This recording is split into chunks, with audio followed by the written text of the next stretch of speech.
अस्सलाम everyone, welcome to another video.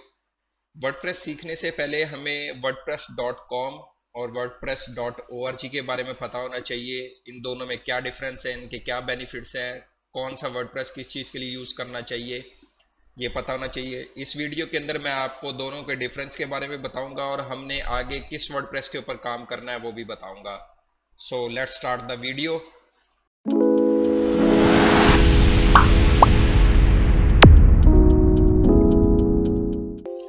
वर्डप्रेस.com और वर्डप्रेस.org ये दो डिफरेंट प्रोडक्ट्स हैं, एक ही सेम कंपनी के। ऑटोमेटिक कंपनी है जो इन दोनों प्रोडक्ट्स को ऑन करती है, वर्डप्रेस.com और वर्डप्रेस.org को।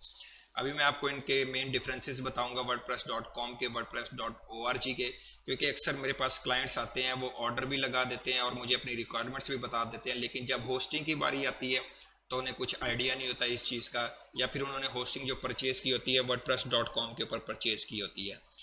तो अक्सर ये होता है कि वर्डप्रेस.com पे जो उन्होंने होस्टिंग परचेज़ की होती है, जो प्लान परचेज़ किया होता है उन्होंने, वो प्लान उनकी रिक्वायरमेंट्स पूरी नहीं कर रहा होता, क्योंकि वो प्लान ऐसा होता है उसके ऊपर हम प्लगइन या सीम इंस्टॉल नहीं कर सकते। तो फिर मुझे उस क्लाइंट को फर्दर गाइड करना पड़ता है कि या तो अपने जो प्लान है आपका उसको बिजनेस प्लान पे अपग्रेड करें, ताकि हम प्लगइन्स और थीम डिफरेंट किस्म की इंस्टॉल करके वो चीज़ अचीव कर सके, या तो आप कोई अपनी होस्टिंग करें, उसके ऊपर हम वर्डप्रेस इंस्टॉल करके काम शुरू करेंगे। ये सब चीज़ें बताऊंगा ताकि फ्यूचर में आपके पास कोई क्लाइंट्स आए तो आप उसे सही तरीके से गाइड कर सकें, उसे बता सकें कि आपने कौन सी होस्टिंग परचेज करनी है, या उसने वर्डप्रेस.com पे परचेज की हुई है तो आप उसे बता सकें कि वो बिजनेस प्लान या ई कॉमर्स प्लान की तरफ जाए। तो इस चीज़ को आगे स्टार्ट करते हैं। फर्स्ट ऑफ ऑल, वर्डप्रेस.com और .org का मतलब क्या है, इसका मेन डिफरेंस क्या है। जो वर्डप्रेस.com है वो क्लोज सोर्स कौन सा है प्रोग्राम है, इन्होंने खुद अपनी प्रॉफिट मेकिंग के लिए बनाया, यानी कि ये फ्री नहीं है। आपको इनमें से कोई भी इनके प्लान परचेज करने होते हैं, ये 4 प्लान इन्होंने इंट्रोड्यूस करवाए हैं। आप इनमें से कोई भी प्लान परचेज करें और उनकी सर्विसेज को हासिल करें और वर्डप्रेस को यूज़ करके अपनी कोई भी साइट जो है वो लॉन्च करें उसके ऊपर। जैसे कि अब वर्डप्रेस.org है, ये ओपन सोर्स प्रोग्राम है, कोई भी इस चीज़ को फ्री यूज़ कर सकता है। इसको जाके इसकी वेबसाइट से कोई भी जाके डाउनलोड कर सकता है। इस बटन पे क्लिक करेंगे तो ये डाउनलोड हो जाएगा। आप डाउनलोड करें इसको, जाके किसी भी होस्टिंग के ऊपर आप वर्डप्रेस को इंस्टॉल करें और फ्रीली उसको यूज़ करें। उसके बाद अगर होस्टिंग की बात आती है तो वर्डप्रेस.com की अपनी होस्टिंग है। वो आप जैसी प्लान, इनमें से कोई भी प्लान आप परचेज करेंगे, उनका कोई भी प्लान परचेज करेंगे तो उसके ऊपर आपको वर्डप्रेस इंस्टॉल किया हुआ मिलेगा, उसका बैकएंड आ जाएगा, आपने वहाँ पे वेबसाइट अपनी क्रिएट करनी है। जबकि वर्डप्रेस.org जो है इसके ऊपर कोई होस्टिंग नहीं होती, इसकी आपने खुद होस्टिंग परचेज करनी है, उसके ऊपर खुद आपने वर्डप्रेस इंस्टॉल करना है। वर्डप्रेस इंस्टॉल करने के बाद आपने उसकी वेबसाइट क्रिएट करनी है। ये था इसका सेकंड डिफरेंस। फर्दर आगे बात की जाए कि वर्डप्रेस.com के अंदर जो डोमेन है वो आपको फ्री मिलती है 1 ईयर के लिए। उन्होंने अपने हर प्लान के अंदर ये मेंशन किया हुआ है कि आपको एक डोमेन जो है फ्री मिलेगी 1 ईयर के लिए। 1 ईयर के बाद आपको उसके पैसे पे करने होंगे। और यहीं पे अगर .org की बात की जाए तो कोई डोमेन आपको फ्री में नहीं मिलती, मगर हाँ ये है कि आप होस्टिंग परचेज करते हैं। अब डिफरेंट किस्म की होस्टिंग्स है, वो डिफरेंट आपको बिजनेस उनके प्लान्स है। तो अब ये है कि तकरीबन हर होस्टिंग ही आपको एक डोमेन 1 ईयर के लिए फ्री देती है, तो सेम हो जाता है इस चीज़ के हवाले से। वर्डप्रेस.com के अंदर अगर प्लगइन्स और इंस्टॉलेशंस की बात की जाए तो वर्डप्रेस.com के अंदर जो प्लगइन्स और थीम्स को इंस्टॉल करना है उसके ऊपर कुछ रेस्ट्रिक्शंस है। आप यहाँ देख ले, पर्सनल और प्रीमियम प्लान के अंदर आप प्लगइन्स और थीम इंस्टॉल नहीं कर सकते। आपको उसके लिए आपको अपग्रेड करना पड़ेगा बिजनेस प्लान के ऊपर। बिजनेस प्लान पे ऊपर आप अगर अपग्रेड करेंगे फिर ही आप ये डिफरेंट किस्म के प्लगइन्स अचीव कर सकते हैं, वरना आपको इसके अंदर लिमिटेशंस होती हैं। लिमिटेशंस की वजह से ये थोड़ा कॉस्टली भी हो जाता है जब आपने बिजनेस प्लान पे कन्वर्ट करना होता है या अपग्रेड करना होता है। वहीं पे अगर आप वर्डप्रेस.org की बात करें, इसके लिए आपको कोई लिमिटेशंस नहीं होती। आपने होस्टिंग अगर परचेज की है किसी भी होस्टिंग प्रोवाइडर से $3 से $4 की या $8 की, आपके ऊपर है आप किस तरह की स्पीड चाहते हैं, शेयर्ड होस्टिंग चाह रहे हैं या शेयर्ड होस्टिंग नहीं चाह रहे, तो उस हिसाब से होता है। तो उसके ऊपर आपके ऊपर कोई रिस्ट्रिक्शंस नहीं होती है, आपने वर्डप्रेस इंस्टॉल करना है और आप कोई भी प्लगइन या थीम इंस्टॉल कर सकते हैं। सिक्योरिटी की बात की जाए तो वर्डप्रेस.com को कुछ ज़्यादा सिक्योर कहा जाता है, क्योंकि उसके अंदर लिमिटेशंस होती हैं। आप नल प्लगइन्स या जीपीएल प्लगइन्स वगैरह इंस्टॉल नहीं कर सकते। उनकी लिमिटेशंस की वजह से वर्डप्रेस.com के जो एक वर्क एरिया उसको सिक्योर समझा जाता है। जहाँ पे वर्डप्रेस.org की बात की जाए, इसको समवे लेस सिक्योर कहा जाता है, क्योंकि यहाँ पे आप डिफरेंट किस्म की चीज या डिफरेंट किस्म के प्रीमियम प्लगइन्स यूज़ करने की बजाय, परचेज करने की बजाय आप कोई नल्ड या जीपीएल वर्जन उसके इंस्टॉल करते हैं, तो उसकी वजह से आपकी जो वर्डप्रेस डाटा होता है वो लीक हो सकता है। इस वजह से उसको लेस सिक्योर कहा जाता है। उसके बाद अगर हम मोनेटाइजेशन की बात करें, वर्डप्रेस.com के ऊपर कुछ लिमिटेशंस है मोनेटाइजेशन के हवाले से। अगर आपने मोनेटाइजेशन स्टार्ट करनी है उसके लिए आपको बिजनेस प्लान पे जाना पड़ेगा, जो एक्सपेंसिव है, मैंने आपको पहले ही बताया।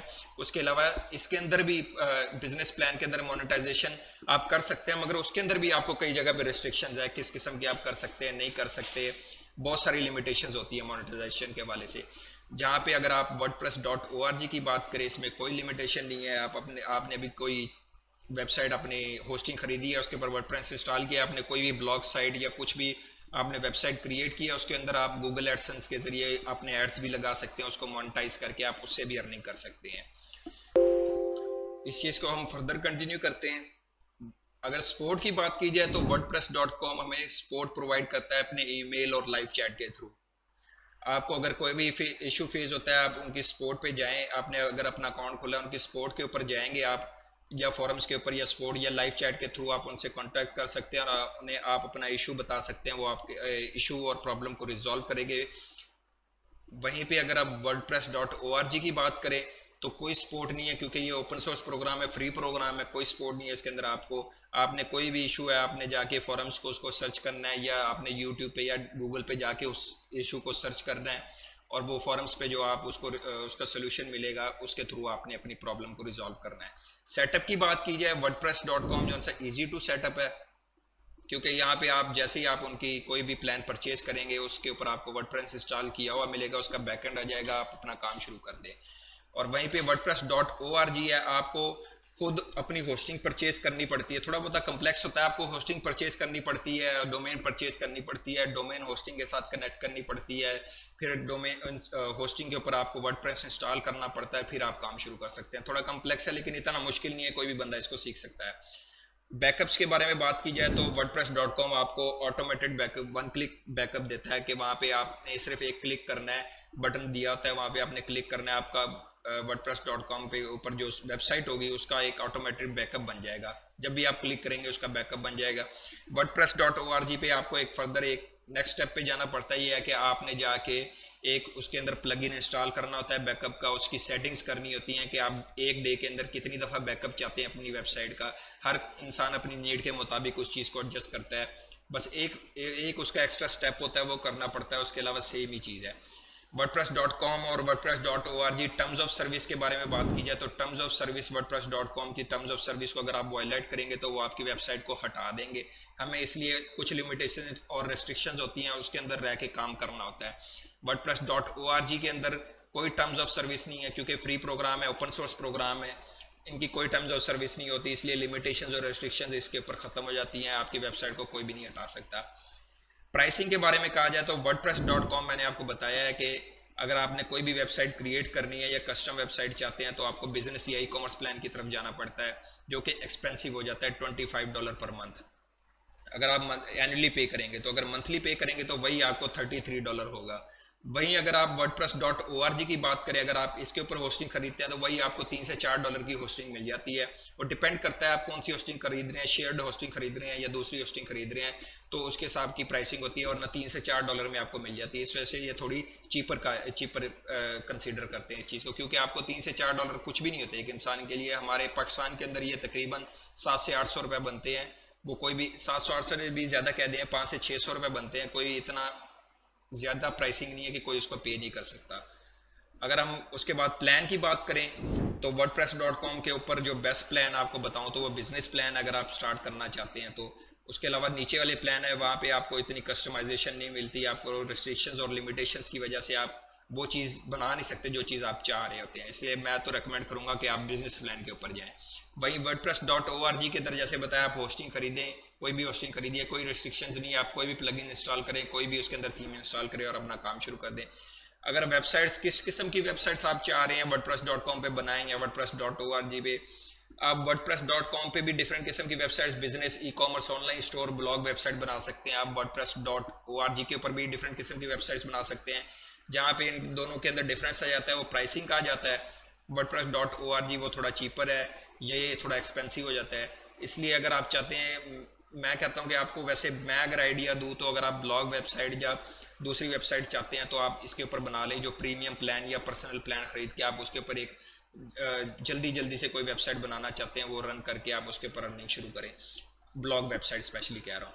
अगर आपने चाहते हैं कि कस्टमाइजेशन चाहिए, उसके अंदर आपको डिफरेंट किस्म की फंक्शनलिटीज़ अचीव करने हैं, तो आप wordpress.org पे चले जाए, वहाँ आपको डिफरेंट किस्म की फंक्शनलिटीज़ अचीव कर सकेंगे, क्योंकि कोई रेस्ट्रिक्शंस नहीं है, लिमिटेशंस नहीं है। प्लगइन्स के हवाले से आप कोई भी जाके प्लगइन्स इंस्टॉल करें और अपनी वो वेबसाइट को क्रिएट करें। तो ये थी हमारी आज की वीडियो। उम्मीद है कि आपको समझ आ गई हो कि wordpress.com और wordpress.org के बीच में क्या डिफरेंस है। नेक्स्ट वीडियो के अंदर मैं आपको बताऊंगा कि wordpress.org है वो कैसे इंस्टॉल करना है अपने लोकल होस्ट के अंदर, क्योंकि लोकल होस्ट के अंदर ये होगा कि अक्सर जो नए हमारे स्टूडेंट्स हो गए या नए सीखने वाले हैं, अगर फ्रीलांसिंग शुरू की है, उनके पास अपनी डोमेन नहीं होती, तो वो अपने क्लाइंट्स को लाइव वेबसाइट बना के शो नहीं करा सकते। अक्सर क्लाइंट होता है कि आप अपनी सब डोमेन के ऊपर क्रिएट कर ले, जब वेबसाइट क्रिएट हो जाएगी तब आप ट्रांसफ़र कर देना मेरी डोमेन के ऊपर। अगर हम उसे लोकल होस्ट पे क्रिएट करते हैं तो वो हम वेबसाइट लाइव शो नहीं करा सकते, मगर मैं आपको एक ऐसा सॉफ्टवेयर बताऊंगा कि अगर आप लोकल होस्ट पे भी वेबसाइट क्रिएट करते हैं तो अपने क्लाइंट को आप लाइव शो करा सकेंगे। बिटनामी और दूसरे हैं उसके ऊपर ये सर्विस प्रोवाइड नहीं है, मगर मैं आपको ऐसा सॉफ्टवेयर बताऊंगा जो ये सब चीज़ें कर सकता होगा। तो ये सब चीज़ें मैं आपको नेक्स्ट वीडियो में बताऊंगा। तब तक आप मेरे चैनल को सब्सक्राइब कर लें और बेल का आइकन दबा दें, ताकि जब भी मैं नेक्स्ट वीडियो अपलोड करूं आपको उसकी नोटिफिकेशन आ जाए। मिलता हूं आपसे नेक्स्ट वीडियो में, तब तक के लिए अल्लाह हाफिज़।